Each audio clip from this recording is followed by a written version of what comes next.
Un saludo, amados hermanos, amigos, compañeros, consiervos, paisanos. Quien les habla es el pastor Aristóteles Melgarejo, y en esta ocasión quisiera reiniciar las reflexiones que hace un buen tiempo he dejado de hacerlo por esta situación de la pandemia y tantas otras situaciones que ocupaban mi tiempo. Muy bien invertido ese tiempo a través de las enseñanzas, seminarios y la pastoral, y también compromiso con nuestro amado Perú. Y quisiera reflexionar juntamente con ustedes acerca de la misión de la iglesia. ¿Cuál será la misión de la iglesia? ¿Para qué está la iglesia? ¿Cuál es el motivo por el que Jesús dejó un grupo de personas que Él discipuló aún a costa de su propia vida y les dio un encargo? Y me parece que es tiempo de retomar esa encomienda que recibimos de nuestro Señor y Rey Jesucristo y hacernos la misma pregunta: ¿para qué está la iglesia? ¿Cuál es la misión de la iglesia? Algunos tendenciosamente dicen que la iglesia está para celebrar el Día del Señor. Déjeme decirle que el Día del Señor son todos los días, porque Él es el Señor del tiempo, del día y la noche. Otros dicen la iglesia está para mostrar respeto al Señor y para vestir bien con nuestra mejor ropa el día domingo. Un acercamiento errático acerca de lo que sería la misión de la iglesia. Solamente asistir a un edificio los domingos,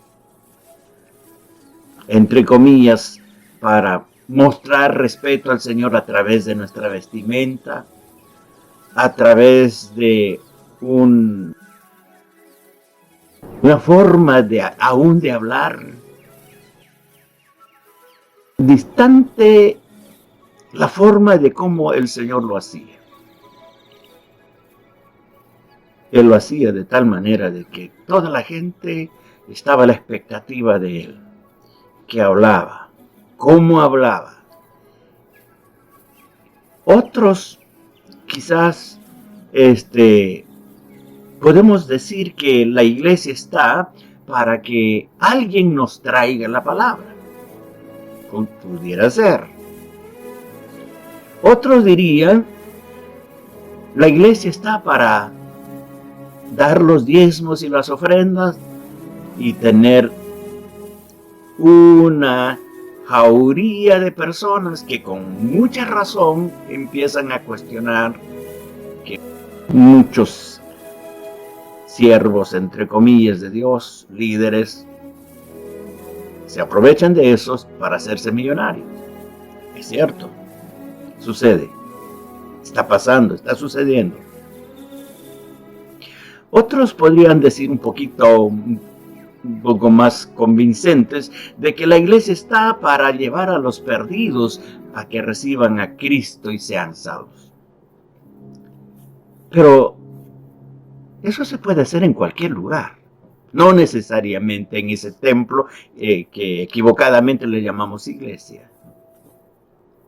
Otros podríamos decir que la iglesia está para adorar en forma íntima con el Señor. Nos recordamos del diálogo de nuestro Señor Jesucristo con la samaritana, y el Señor le aclara a esta mujer diciéndole que no es necesario ir a Jerusalén para adorar al Señor, porque el Señor necesita que le adoren en espíritu y en verdad, donde esa persona que en espíritu y en verdad busca de Dios, en cualquier lugar. Otros podrían decir, yo voy a la iglesia, o la iglesia está para desarrollar dones y ministerios. No necesariamente es la iglesia.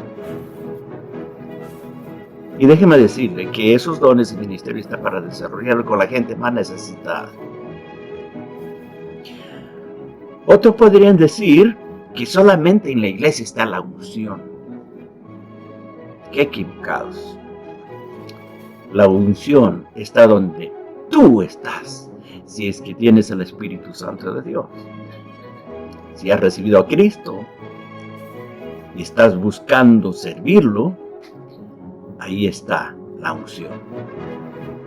Podríamos decir que queremos tener una experiencia, que la iglesia está para tener una experiencia y para reunirnos con los hermanos, para tener comunión con los hermanos, para crecer con los hermanos. Es cierto, lo puede hacer en ese lugar donde te congregas. Pero eso lo puedes hacer en tu casa, en tu trabajo, en el lugar donde estudias, en el gimnasio, en el estadio, en el mercado. Puedes buscar esa experiencia. Algunos podemos decir que la iglesia está para que podamos dar testimonio al mundo. Estamos hablando del pueblo de Dios. Estamos hablando de gente. La iglesia no es un edificio. La iglesia es la agrupación de personas que han tenido una experiencia de un encuentro con Cristo. Una vez que han sido convencidos de su pecado, en ese momento dijeron, Señor, sí, soy pecador, estoy peleado contigo, estoy tan lejos de ti, pero te necesito, perdóname mis pecados. En ese momento, tú eres la iglesia. Tú eres la iglesia. Y ahora, estos templos se han multiplicado.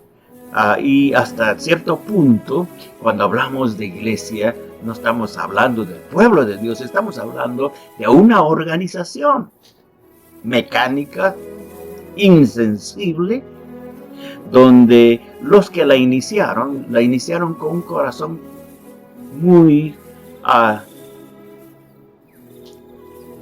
respondiendo, digamos así, al llamado del Señor. Honesto, puro, pero en el proceso se han ido convirtiendo en una competencia para el Rey y Señor de señores. Es decir, formaron su iglesia o su congregación y formaron su propio reino, donde no le dejan entrar al Rey de Reyes, donde no le dejan participar al Señor de señores. La iglesia no tiene camisetas. La iglesia es el pueblo de Dios. Por eso es que pensar a estas alturas, si eso no es la iglesia, entonces ¿qué es la iglesia? La iglesia son las personas que tuvieron un encuentro con Cristo, fueron transformados por la sangre de Cristo, perdonados por la sangre de Cristo y son transformados por la presencia del Espíritu Santo de Dios, haciéndose cada día con esa presencia del Espíritu Santo nuevos y haciéndonos a la imagen de Jesús. Eso es la iglesia. Es decir, tú y yo y toda la gente que aceptaron a Jesús como su Señor y Salvador, eso es la iglesia.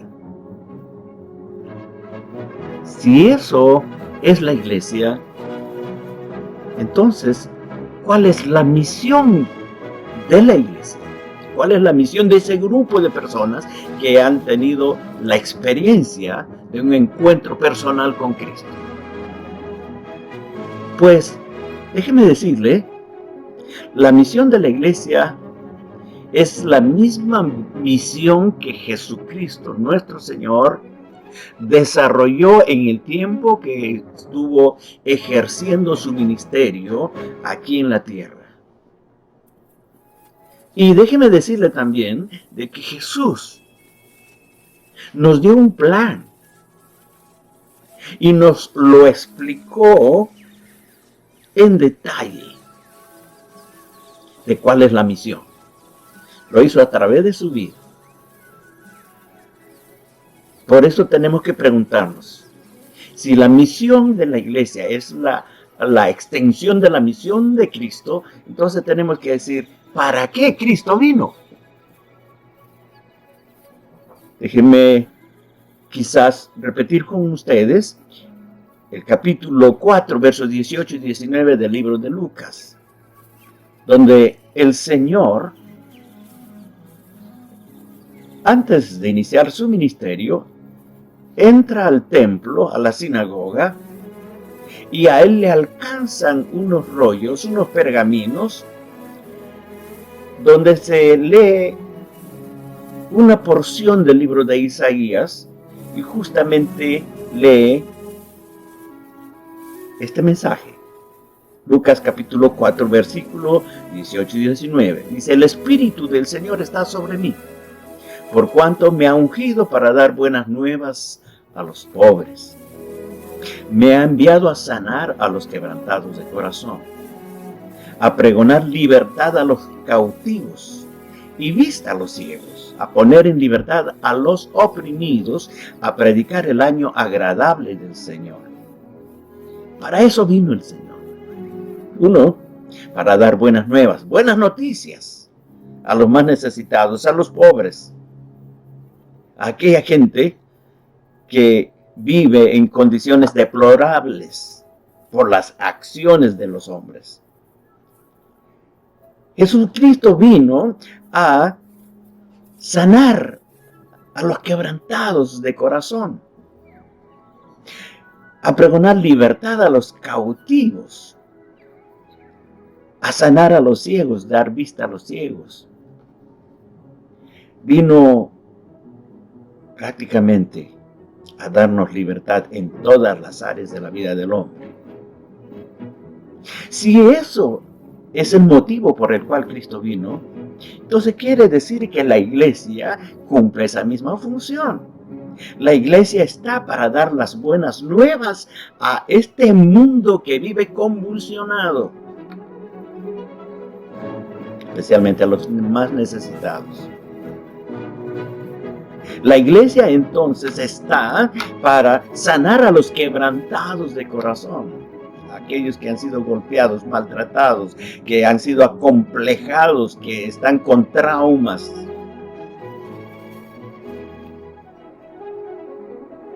La iglesia está para libertar a los cautivos, a los oprimidos, dar vista a los ciegos. Eso, para eso es que existe la iglesia. Pero aún más, mire lo que dice, ¿para qué vino Jesús? ¿Qué sucedió cuando vino Jesús? Juan 3, 16 y 17 dice, porque de tal manera amó Dios al mundo, que ha dado a su Hijo unigénito para que todo aquel que en él cree no se pierda, mas tenga vida eterna. Porque no envió Dios a su Hijo al mundo para condenar al mundo, sino para que el mundo sea salvo por él. ¿Qué tan distante la iglesia actual está de esta verdad? Si para eso vino Jesús, es decir, para que el mundo sea salvo por él, para que la gente tenga vida eterna. Yo he escuchado tantas predicaciones que lo que hacen las iglesias es los condenamos a la gente. Gente pecadora, claro, todos fuimos pecadores, somos pecadores, solo que algunos pecadores arrepentidos. Muchos de nuestros mensajes y sermones son acusaciones. Pareciera que estuviéramos en una corte y somos los fiscales, los predicadores. Acusamos a la gente. La gente está necesitada que lo levantemos, que los sanemos, que los animemos, que les digamos esas buenas nuevas, que sí hay solución a sus problemas, que sí hay perdón de pecados. Él no vino a condenar. Iglesia, tú no estás para condenar. Tú estás para salvar. Iglesia, quitémonos ese ropaje de juez y de fiscal. Vistámonos la ropa que nuestra gente se viste. Esa ropa de humildad, de honestidad, de necesidad, de justicia. Para eso vino Jesús. Y para eso está la iglesia.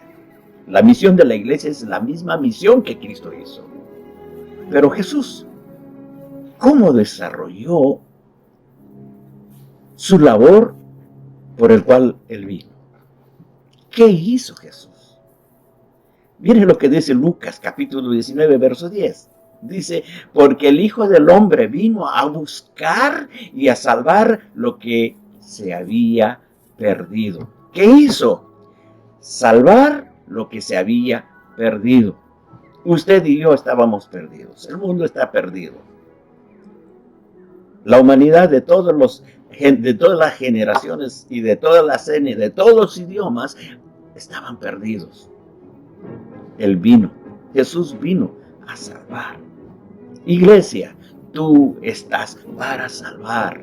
Tú estás para dar aquello que esa gente que quizás vive alrededor tuyo, que tú lo puedes dar.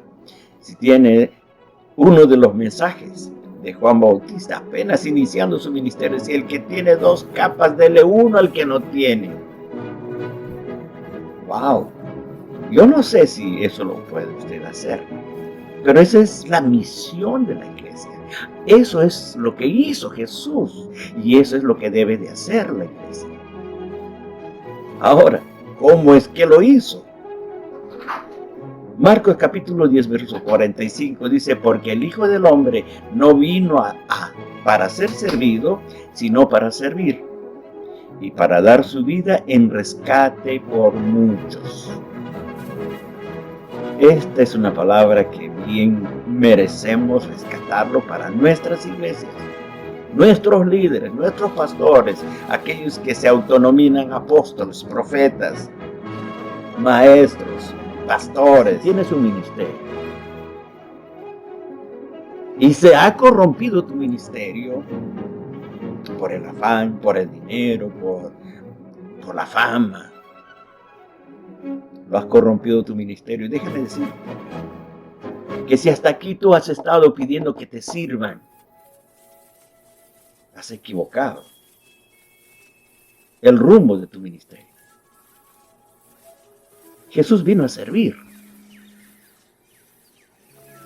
Tú y yo estamos para servir. La iglesia está para servir. Eso es lo que hizo Jesús. Vino a servir. La iglesia está para servir y aún a dar su vida en rescate por aquellos que están necesitados. Eso es lo que hizo Jesús. Eso debe hacer la iglesia. Por eso Jesús puede decir 4 capítulos más adelante, el capítulo 14 de Juan, perdón, en el libro de Juan, capítulo 14, verso 6, dice: yo soy el camino y la verdad y la vida. Nadie viene al Padre sino por mí. Yo no sé si tú puedes decir: mírenme a mí, yo soy el camino para llegar al Padre. Yo hablo la verdad para que vayan al Padre. Yo soy la vida, doy mi vida para que vayan al Padre. Yo no sé si usted, como parte de una iglesia o como la iglesia, puede decir. Si no lo puede decir, empiece a vivir. Que sobre usted camine la gente para llegar al Padre. Que su integridad sea verdad en todo lugar y en todo tiempo. Y dé su vida por aquellos que la están perdiendo. Pues en este tiempo, la iglesia es una iglesia que necesita volver a las Escrituras. Jesús nos dio el ejemplo. La otra pregunta sería: ya sabemos qué es lo que hizo Jesús, cómo lo hizo. Vamos a hacernos la siguiente pregunta: ¿dónde lo hizo? ¿Cuál es el lugar donde Jesús empezó a hacer lo que él estaba, el motivo por el cual él vino a la tierra? Miren, Marcos capítulo 2, verso 17 dice: los sanos no tienen necesidad de médico, sino los enfermos. No he venido a llamar a justos, sino a pecadores. ¿Dónde lo hizo? Allá donde la gente necesita de sanidad. En esos lugares donde no hay medicina. En esos lugares donde no hay educación. En esos lugares donde la injusticia es el pan de cada día. Ese es el lugar donde realmente la iglesia va a cumplir su función a cabalidad. Ese es el lugar donde hay necesidad. Pero hay un hermoso capítulo, el capítulo 25 de Mateo, nos dice exactamente el lugar y cómo hacerlo y con quién hacerlo. El capítulo 25, vamos a leer solamente como muestra 3 versículos, o 2 versículos, versículo 25, 35 y 36 del libro de Mateo. Dice: porque tuve hambre y me disteis de comer, tuve sed y me disteis de beber, fui forastero y me recogisteis, estuve desnudo y me cubristeis, enfermo y me visitasteis, en la cárcel y vinisteis a mí. Y aquellos que lo habían hecho, que habían estado trabajando con la gente más necesitada, con aquellos hambrientos, con aquellos que tenían sed, con aquellos que eran forasteros y no tenían dónde dormir, dónde comer, aquellos que estaban desnudos, que estaban enfermos, que estaban presos, y la gente lo hizo. Cuando escuchen esta palabra de la boca de Jesús, les dice: Señor, ¿dónde te vimos? Y el Señor le dice: por cuánto lo hiciste a estos más pequeños, a esta gente que vive al margen de la abundancia, presa de la explotación, presa de injusticia, ajenos a la equidad social, económica y oportunidades de trabajo y educación. Por cuánto lo hiciste a ellos, a mí me lo hiciste. Entra al gozo de tu Señor. Qué interesante. Iglesia, sabemos dónde hacerlo y sabemos qué hacer. Hagámoslo. Hagámoslo. Es necesario. Por eso el Señor, y al final de su ministerio: ahora ustedes háganlo. Lo que yo hice, háganlo. Juan 13:15, Evangelio de Juan, capítulo 13:15, nos dice el Señor mismo: porque ejemplo os he dado, para que como yo os he hecho, vosotros también hagáis. Es un mandato ineludible, no puedes obviarlo. Simplemente hágalo. Empiece a cumplir la misión que el Señor nos dio. Servir. Servir. Como hizo Jesús, hacerlo. Hasta dar nuestra propia vida como Él lo hizo. Por eso, el Señor mismo se encarga de decir: de cierto os digo, el que en mí cree, las obras que yo hago, Él las hará también, y aún mayores hará, porque yo voy al Padre. Eso dice en Juan capítulo 14, verso 12.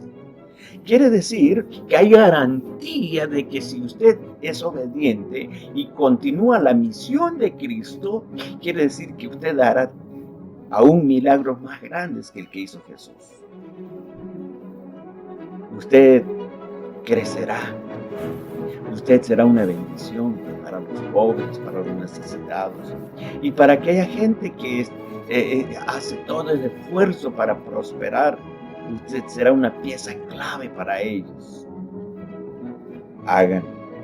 El Señor nos dice: ahora háganlo. Ejemplos he dado. Hagámoslo, amados hermanos.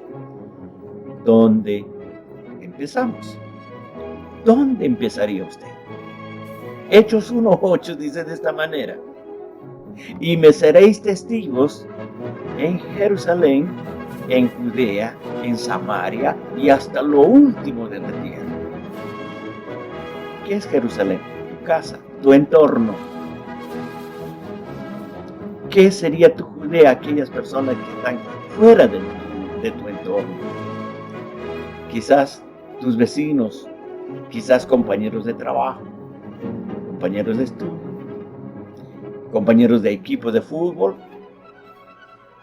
no sé, pero es ahí, desde ahí empieza, desde tu Jerusalén, desde tu hogar.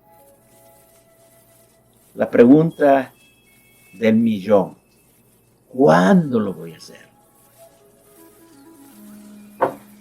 En el capítulo 3 y capítulo 4 del libro de Hebreos, el Señor, inspirando al escritor del libro de Hebreos, nos da una palabra interesante que creo que es necesario volverlo a leer y necesario para respondernos a esa pregunta: ¿cuándo voy a empezar mi ministerio? ¿Cuándo voy a empezar a servir al lugar donde Cristo me ha enviado? Dice el texto: por lo cual, como dice el Espíritu Santo, si oyeres hoy su voz, no endurezcáis vuestros corazones, como en el día de la provocación allá en el desierto. El texto dice: si oyes hoy su voz, no endurezcas tu corazón. ¿Cuál es la misión de la iglesia? Servir hasta morir. ¿Cuándo lo vas a hacer? Empieza hoy. Tenemos testimonios increíbles de personas que pues han sido maestros, siervos de Dios, y entre ellos un peruano que tuvo un ministerio, o tiene un ministerio todavía, me parece. Es nuestro hermano Samuel Escobar, un escritor, maestro, y él dice, hablando de la misión de la iglesia, de esta manera: en un sentido amplio, el término misión tiene que ver con la presencia y testimonio de la iglesia en una sociedad. La forma en que la iglesia es una comunidad cuyos miembros encarnan una forma de vida según el ejemplo según el ejemplo de Jesucristo. El culto que la comunidad rinde públicamente a Dios, el servicio a las necesidades humanas que la comunidad emprende y la función profética de confrontar a las fuerzas del mal que destruyen a las personas y las sociedades. Miren lo que está diciendo nuestro amado hermano Samuel. Que la función de la iglesia es extendernos con la bendición que Cristo nos ha dado. Servir. todas las áreas de la vida social. Hay un montón de personas muy entregadas al servicio del Señor, gente que ama al Señor, y que aun cuando se lee la gran comisión de Mateo, capítulo 28, versos 19-20, Marcos 16, 15 y 16, nos hablan que implícitamente en la gran comisión conlleva el servicio hasta la muerte. Servir, empezando en Jerusalén, yendo, dice, a todas las naciones. No tiene límite el servicio al Señor. La misión de Jesús es la misma misión que tiene la iglesia: restaurar al ser humano a su plena condición conforme al origen, conforme al plan que Dios le dio a cada persona. Es decir, mirar desde la perspectiva de Dios a la humanidad, que todos somos hechos a la imagen de Dios, de tal manera que nadie puede ser desdeñado, nadie puede ser maltratado, nadie puede ser dejado de lado, sino que todos los levantemos, todos nos restauremos. Me encanta un párrafo que se escribe en la declaración del Pacto de Lausana, en esa reunión de misiones que se hizo. Ellos escribió un pacto y dice así esta declaración: afirmamos que Dios es tanto el creador como el juez de toda la humanidad. Por lo tanto, debemos compartir su preocupación por la justicia y la reconciliación en toda la sociedad humana, y por la liberación de los hombres y las mujeres de toda clase de opresión, dado que los hombres y mujeres son hechos a la imagen de Dios. Toda persona, independientemente de su raza, religión, color, cultura, clase, sexo o edad, tienen una dignidad intrínseca, por lo que debe ser respetada y servida, no explotada. Aquí también expresamos nuestra contrición, tanto por nuestra negligencia como por haber considerado en ocasiones a la evangelización y la participación social como mutuamente excluyentes.